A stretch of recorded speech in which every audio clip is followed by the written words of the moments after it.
नमस्कार दोस्तों, स्वागत है आप सभी के एक बार फिर से देश दुनिया की मुख्य ताजा बड़ी खबरों में। सबसे पहली बड़ी खबर जो सामने निकल कर आई दोस्तों कि गुजरात विधानसभा चुनाव में इस बार जीता महज एक मुस्लिम विधायक। 10% मुस्लिम आबादी होने के बावजूद भाजपा ने नहीं दिया टिकट, कांग्रेस के टिकट से जीता है ये प्रत्याशी। वहीं आपको बताएंगे दोस्तों कि अखिलेश यादव ने ईवीएम पर बैन लगाकर वैलिड पेपर से देश में चुनाव कराने की मांग की। कहा ईवीएम से बीजेपी करती है घोटाला और जीत लेती है चुनाव। वहीं आपको बताएंगे दोस्तों कि दिल्ली में एमसीडी चुनाव को लेकर सियासी ड्रामा हुआ शुरू। एमसीडी रिजल्ट के बाद आप में शामिल हुए 3 कांग्रेसी, फिर राहुल गांधी से माफी मांगी और कर ली घर वापसी। वहीं आपको बताएंगे दोस्तों कि टीआरएस के विधायकों की खरीद फरोख्त मामले में भाजपा को लगा एक और बड़ा झटका। खरीद फरोख्त मामले में 2 आरोपियों फिर से गिरफ्तार, जेल से छूटते ही तेलंगाना पुलिस ने पकड़ा। वहीं आपको बताएंगे दोस्तों कि आलू की सब्जी और महंगाई का जिक्र करते हुए वरुण गांधी ने अपनी ही सरकार पर उठाए सवाल। काम न करने वाले अफसरों को भी फटकारा, भाजपा के लिए बड़ी टेंशन। वहीं आपको बताएंगे दोस्तों कि सीएम योगी पर अभद्र टिप्पणी करने वाले सपा नेता फरार, अब संपत्ति योगी सरकार ने कुर्क करने का किया ऐलान। तो दोस्तों सभी खबरों को आपको एक एक कर बताने वाले हैं। वीडियो को लाइक कर चैनल को सब्सक्राइब कर दें। इसी विद पर तो दोस्तों अगली खबर की ओर। तो गुजरात विधानसभा चुनाव में इस बार जीता महज एक मुस्लिम विधायक। एआईएमएम और आम आदमी पार्टी ने खेल कर दिया खराब। जी दोस्तों, आपको बता दें कि गुजरात विधानसभा चुनाव में बीजेपी ने अपने दम पर 156 विधानसभा सीटें जीती, तो कांग्रेस को 17 और आम आदमी पार्टी को 5 सीटें मिल गईं। दिलचस्प बात गुजरात विधानसभा चुनाव में इस बार ये रही है कि गुजरात में मुस्लिम समुदाय से सिर्फ एक ही विधायक चुना गया है। उनका नाम इमरान खेड़ावाला है। इमरान खेड़ावाला गुजरात विधानसभा चुनाव में कांग्रेस के उम्मीदवार थे। उन्होंने जमालपुर खड़िया विधानसभा सीट पर बीजेपी, एआईएमएम और कांग्रेस की त्रिकोणीय जंग में जीत हासिल की है। आपको बता दें कि गुजरात के पिछले विधानसभा चुनाव में 3 मुस्लिम विधायक चुने गए थे। ये सभी विधायक कांग्रेस पार्टी के थे। अहमदाबाद की जमालपुर खड़िया सीट से कांग्रेस प्रत्याशी इमरान खेड़ावाला ने 13,658 वोटों के अंतर से चुनाव जीता और अपनी सीट बरकरार रखी। इमरान खेड़ावाला पहले से ही इस सीट पर विधायक थे। उन्होंने मुस्लिम बहुल क्षेत्र की इस सीट पर बीजेपी के प्रत्याशी भूषण भट्ट को कड़े मुकाबले में हरा दिया। वहीं एआईएमएम के प्रत्याशी साबिर काबलीवाला भी इस सीट पर मैदान में थे और वो तीसरे नंबर पर रहे। तो ये बड़ी अपडेट आई दोस्तों कि 2017 के चुनाव में 3 मुस्लिम विधायक चुने गए थे, लेकिन इस बार एक ही विधायक चुना गया क्योंकि एमआईएम और आम आदमी पार्टी ने मुसलमानों का खेल इस बार गुजरात में बिगाड़ दिया। इसी बीच पर तो दोस्तों अगली खबर की ओर। तो अखिलेश यादव ने ईवीएम पर बैन लगाकर वैलिड पेपर से चुनाव कराने की फिर से उठाई मांग, मोदी सरकार को झटका। जय दोस्तों, आपको बता दें कि यूपी विधानसभा चुनाव के नतीजे आने के बाद समाजवादी पार्टी ने फिर से ईवीएम का मुद्दा देश में उठाकर बीजेपी की धड़कनें बढ़ा दी हैं। सपा के राष्ट्रीय महासचिव रामगोपाल यादव के बाद अब अखिलेश यादव ने खुलकर ईवीएम का विरोध किया है। दरअसल आपको बता दें कि अखिलेश यादव ने एक दिन पहले ही ईवीएम का मुद्दा उठा दिया। सपा प्रमुख अखिलेश यादव ने ट्वीट कर सवाल उठाया है कि जब जर्मनी ने ईवीएम से चुनाव को असंवैधानिक मानते हुए इसे 2009 में बंद कर दिया, तो उसकी विदेश मंत्री को ईवीएम दिखाकर मोदी सरकार क्या साबित देश में करना चाहती है। अखिलेश ने लिखा कि जब जर्मनी समेत तमाम देशों में ईवीएम में गड़बड़ी की संभावनाओं के कारण मतदान में इसका इस्तेमाल प्रतिबंधित कर दिया गया और वहां पर वैलिड पेपर से चुनाव होता है, लेकिन भारत के मुख्य चुनाव आयुक्त जर्मनी की विदेश मंत्री को ईवीएम के बारे में समझा रहे हैं। यह हास्यास्पद है। इससे पहले यूपी विधानसभा चुनाव 2022 के नतीजे आने से पहले भी समाजवादी पार्टी ने ईवीएम को बैन करने की मांग की। अखिलेश यादव ने साफ कहा है कि ईवीएम पर बैन लगे और वैलिड पेपर से चुनाव हो, क्योंकि ईवीएम में गड़बड़ी करके बीजेपी हर बार चुनाव जीत लेती है और इसमें बड़ी मात्रा में धांधली होती है। तो ये बड़ी अपडेट आई दोस्तों। आप क्या चाहते हैं, देश में ईवीएम बैन होनी चाहिए या नहीं, हमें कमेंट करके जरूर बताएं। इसी बीच पर तो दोस्तों अगली खबर की ओर। तो दिल्ली में सियासी ड्रामा। एमसीडी रिजल्ट के बाद आप में शामिल हुए 3 कांग्रेसी, फिर माफी मांगकर घर में की वापसी। जी दोस्तों, आपको बता दें कि दिल्ली नगर निगम के नतीजे आने के बाद कांग्रेस नेताओं के आम आदमी पार्टी में शामिल होने के चंद घंटे बाद रोचक उलटफेर हुआ। दरअसल आपको बता दें कि दिल्ली कांग्रेस के उपाध्यक्ष अली मेहंदी के साथ ही ब्रजपुरी वार्ड से कांग्रेस पार्षद नाजिया खातून और मुस्तफाबाद वार्ड से पार्षद साबिला बेगम ने आम आदमी पार्टी ज्वाइन कर ली थी, लेकिन ये तीनों नेता दोबारा से कांग्रेस पार्टी में शामिल हो गए हैं।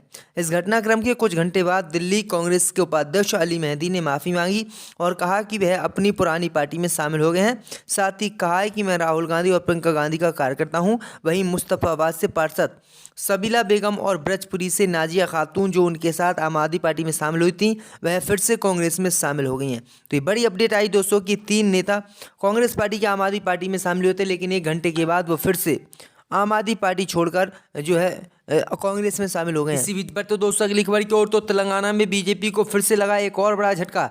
टीआरएस के विधायकों की खरीद फरोख्त मामले में 2 आरोपी फिर से गिरफ्तार।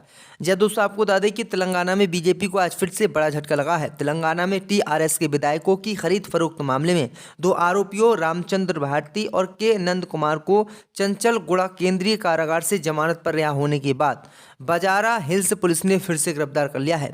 दोनों को उनके खिलाफ दर्ज अन्य मामलों के सिलसिलों में फिर से गिरफ्तार किया गया है।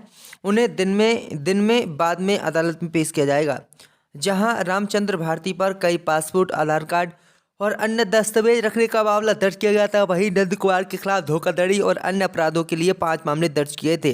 तेलंगाना हाई कोर्ट ने 1 दिसंबर को विधायकों की खरीद फरोख्त मामले में तीनों आरोपियों को जमानत दे दी थी।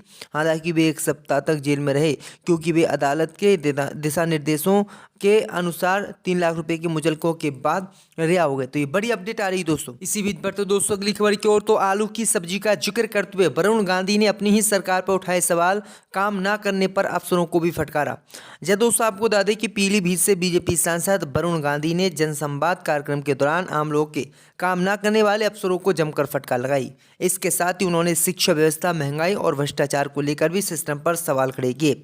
वरुण गांधी ने लोगों से कहा कि देश में बढ़ती महंगाई, बेरोजगारी और भ्रष्टाचार की बात करने वाले नेता का आप सब साथ दीजिए, ताकि आप सबका हक मिल सके। इस दौरान सांसद के ओएसडी ने अफसरों को चेतावनी दी कि अगर जनता के काम नहीं होंगे तो आप सब पर एफआईआर दर्ज कराई जाएगी। पूरे यूपी में कहीं पर भी ट्रांसफर ले लें तो भी आपको सुकून नहीं रहने देंगे। तो ये बड़ी अपडेट आई दोस्तों कि एक बार फिर से महंगाई का मुद्दा जो है बीजेपी सांसद ने उठाया है। इनकी काफ़ी आलोचना बीजेपी के ही लोग करते हैं। इसी बीच पर तो दोस्तों अगली खबर की ओर, तो सीएम योगी पर अभद्र टिप्पणी कर सपा नेता फरार, अब संपत्ति कुर्क करेगी यूपी पुलिस। जब दोस्तों आपको बता दें कि उत्तर प्रदेश के सीएम योगी आदित्यनाथ पर अभद्र टिप्पणी करने के मामले में यूपी पुलिस ने फरार चल रहे समाजवादी पार्टी के नेता अनुराग भदौरिया पर बड़ा एक्शन लिया है। हजरतगंज थाने की पुलिस ने उनके घर पर नोटिस चिपका दिया है। इस नोटिस में एक निर्धारित समय दिया गया है। इस नोटिस को शुक्रवार को चिपकाया गया है। नोटिस पर पेश होने की अंतिम तिथि 7 जनवरी 2023 लिखी हुई है। रिपोर्ट के अनुसार अगर निर्धारित समय सीमा के अंदर भदौरिया पुलिस के सामने पेश नहीं हुए तो नोटिस पर कार्रवाई करते हुए उनकी संपत्ति कुर्क कर ली जाएगी। वहीं सपा नेता अनुराग भदौरिया की सास सुशीला सरोज ने पुलिस पर अपने परिवार को प्रताड़ित करने का इल्जाम लगाया है। सुशीला सरोज ने कहा कि जिस घर पर नोटिस लगाया गया है वो घर अनुराग का नहीं है।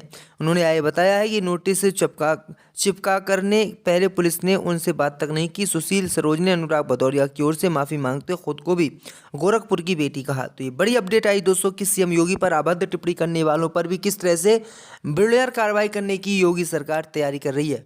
इसी बीच पर तो दोस्तों अगली खबर की ओर, तो रवि किशन के हैं 4 बच्चे होने के लिए रवि किशन ने कांग्रेस को ठहराया जिम्मेदार।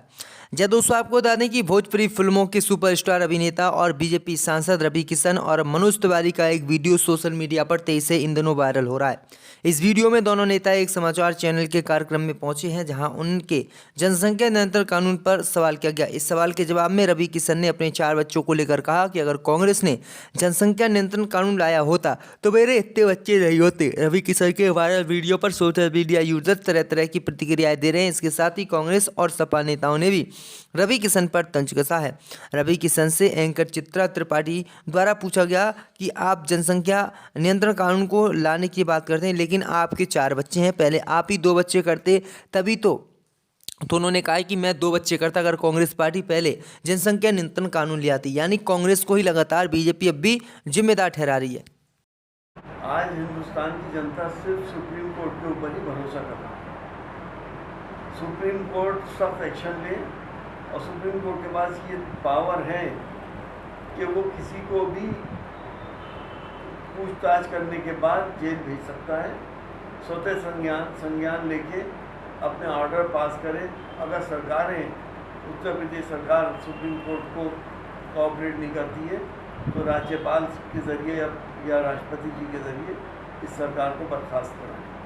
सीबीआई भी अब जो अजय मिश्रा है उनके घर पर एक बोर्ड भी चिपकाया है, नोटिस, और कहा है कि जांच के लिए तैयार हैं, बुलाया भी है कोर्ट ने, लेकिन वो पेश नहीं हुए। लड़के की जो लोकेशन है, अजय मिश्रा जो है, आशीष मिश्रा, उनकी लोकेशन नेपाल की पाई जा रही है। मतलब नेपाल चले गए हैं वो किसानों को रोककर। देखिए, गृह राज्य मंत्री इस देश का एक बहुत बड़ी पावर होती है और बहुत ही डेकोरम वाला पद है। उस पद की गरिमा को रखते हुए प्रधानमंत्री जी को चाहिए कि उनको बर्खास्त करें और ये नोटिस वोटिस चिपकाना